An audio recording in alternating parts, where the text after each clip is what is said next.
Hi, this is All Science, the science podcast that describes an interesting aspect of science in 5 minutes or less.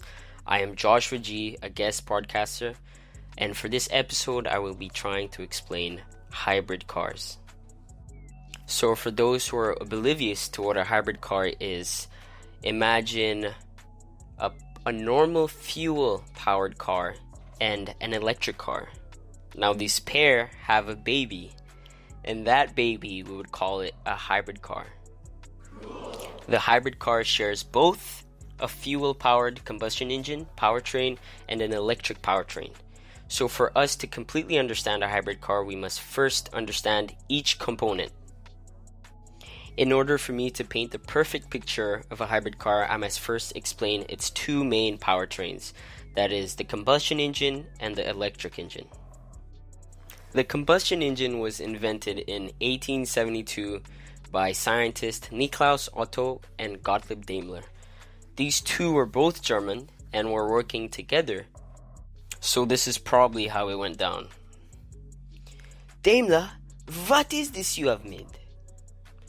I call it the combustion engine. Wow.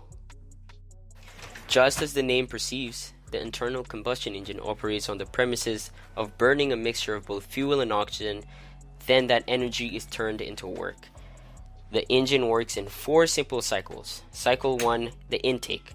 So the valve opens and both fuel and oxygen enter the cylinder. The second cycle, compression. The mixture is then compressed, and then the third cycle, the power stroke. This is when the electric valve sparks the compressed mixture and creates an explosion, sending the cylinder head down, creating a motion downwards.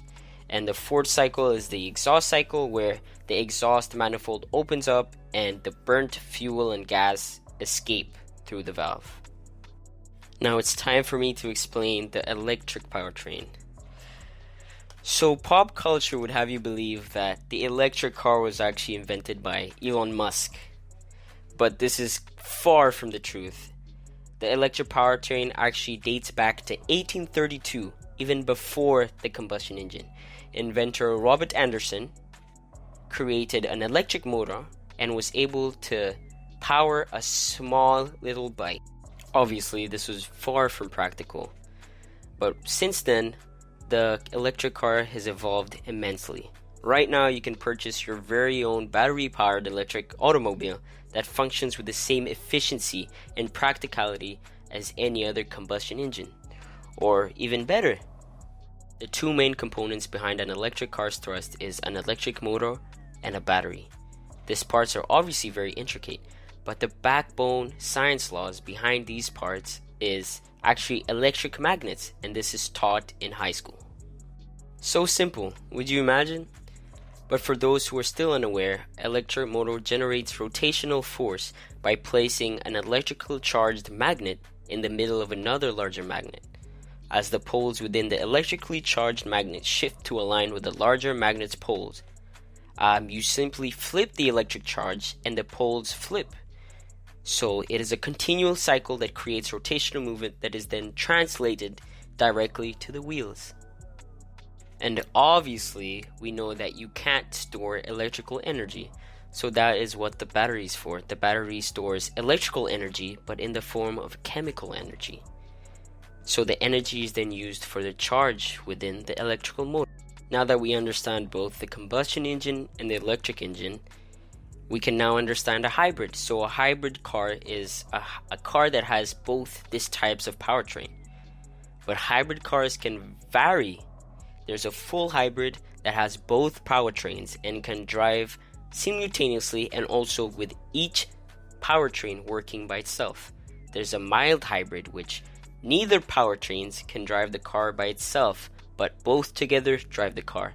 And then there's the plug-in hybrid, where the internal combustion engine is actually only to power the battery. So it's kind of like an electric car, but it basically just has a battery to charge the battery up. Now that we understand both the combustion engine and the electric engine, we can now understand a hybrid. So a hybrid car is a car that has both these types of powertrain. but hybrid cars can vary.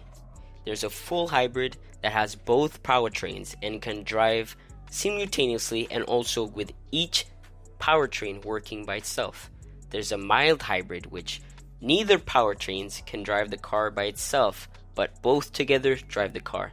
And then there's the plug-in hybrid where the internal combustion engine is actually only to power the battery. So it's kind of like an electric car, but it has an engine to charge the battery up. There it is. Because the hybrid car is obviously the baby of the combustion engine and the electric car, it gets best of both worlds. It gets economy and it also gets distance. What fascinates me though is how is this power translated into rotational movement? We know that in an internal combustion engine it's easy because the crankshaft spins the wheel. In an electric car, the same exact thing, a crankshaft spins the wheel. But what happens when you have both engines, both creating power? How do you seamlessly combine them? I learned that this is done through the planetary gear. It's also known as the hybrid transaction, and basically what it does is splits the power, mechanical and electric. Now that the power is split up, it can be sent to the wheels in just about any combination you can imagine. Not only does the planetary gear do this, it actually calculates the torque in the electric engine and the combustion engine, and makes sure that when you're switching engine, the torque vectoring is perfect. So the car isn't jerky, the car doesn't stutter stop, you don't hear the engine rev too high or too low, it is just smooth. Honestly, the innovation in hybrid cars lately has been inspiring.